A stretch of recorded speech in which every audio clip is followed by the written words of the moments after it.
My name is Lysandra Pioquinto and I will do the examination of the eye. So, I have already sanitized myself. I'm going to gather all of the equipments. The equipments I'm going to use is I'm going to use a Snellen chart for the first procedure. So, I'm going to do a vision test of the Snellen chart. So, sir, can you tell me the letter that is on the board with your one eye. So cover your one eye. E F P T O Z L P E D P E C F D E D F C Z P F E L O P Z D D E P O T E C. So then I'm going to move on with the examination of the visual field. I'm going to start with the visual fields examination. So I'm going to ask the patient to cover one eye, and then I'm going to show my hands and see if the patient can see it from his peripheral vision. So you're going to focus on one part of my face po. So you can, sir, can you cover one of your right eye? Yeah. And then you're going to have to look at my nose. So you're going to focus your eye on my nose. Tapos sir, kailangan mo, wag mong galawin yung mata mo. Kailangan nakikita mo ito. Kita mo? Magsabi ka kung hindi mo po nakikita.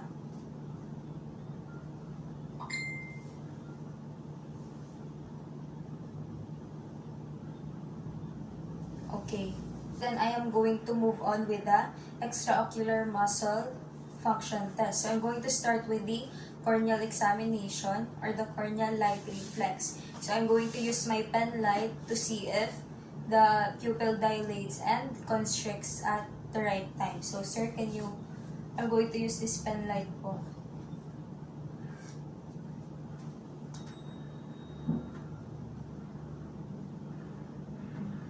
And then I'm going to move on with the cover test. So I am going to use an opaque cover so I can assess how the patient's eye moves. So I'm going to get the cover.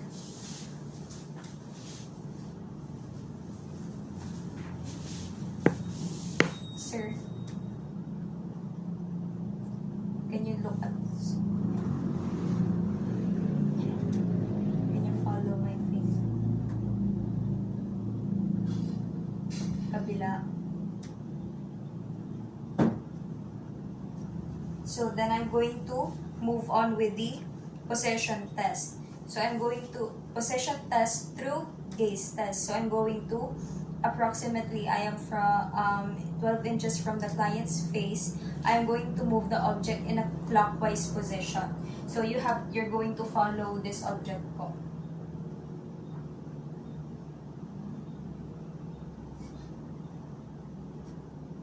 So that is the test for the extraocular muscles. So I'm going to move on with the external eye structure. I'm going to inspect the eyelids of the patient and the lashes. I'm going to look for any lesions or any boils or anything. So I'm going to ask the patient to close the eyes first. So sir, close your eyes muna.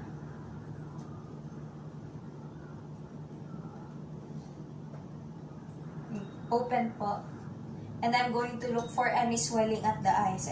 I'm going to also assess the direction of the eyelids if it's normal or or if there is any swelling or any abnormalities or even lesions. So I'm going to move on to inspecting the positioning of the eyeballs. I'm going to look if the patient's eyeballs are looking at the same direction. So sir, can you look at this object? And then I'm going to inspect if the eyeballs are protruded or sunken. or if there is any abnormalities. And then I'm going to start inspecting the bulbar conjunctiva and the sclera, or the clarity, the color, and the texture of the eyes. So sir, can you look at one direction lang?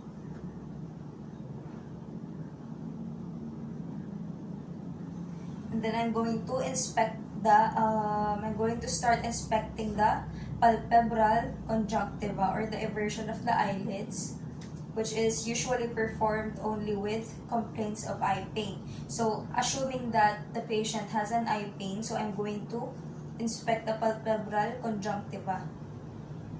So, ayan, sir, can you look?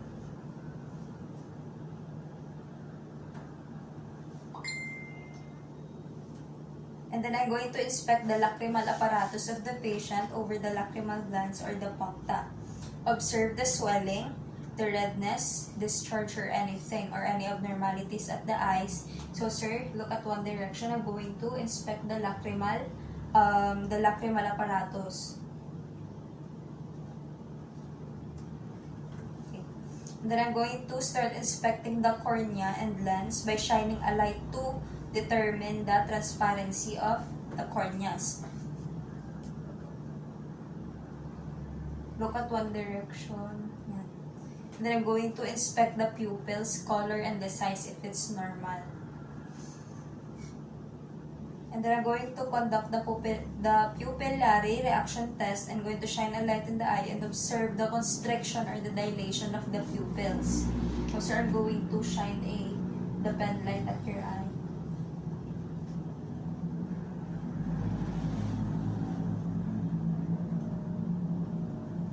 And then I'm going to perform the accommodation test, which is I'm going to ask the patient to keep focusing on the tip of my index finger and slowly move it towards the client.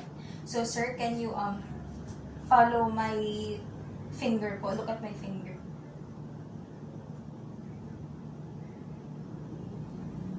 So aiming for, and you're going to do that to see if the patient's eyes are going to follow it normally. I'm going to inspect the internal eye structure. So by inspecting this is I am going to use my ophthalmoscope. So I'm going to inspect first the red reflex by using the ophthalmoscope. So sir, look at one direction lang.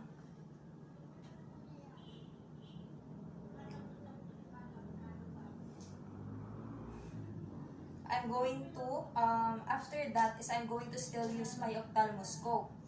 And I'm going to look for the optic disc, the retinal vessels if it's normal, or if there is any swelling vessels. And I'm going to look at the retinal background and inspect for any lesions and chambers of transparency. It should be transparent.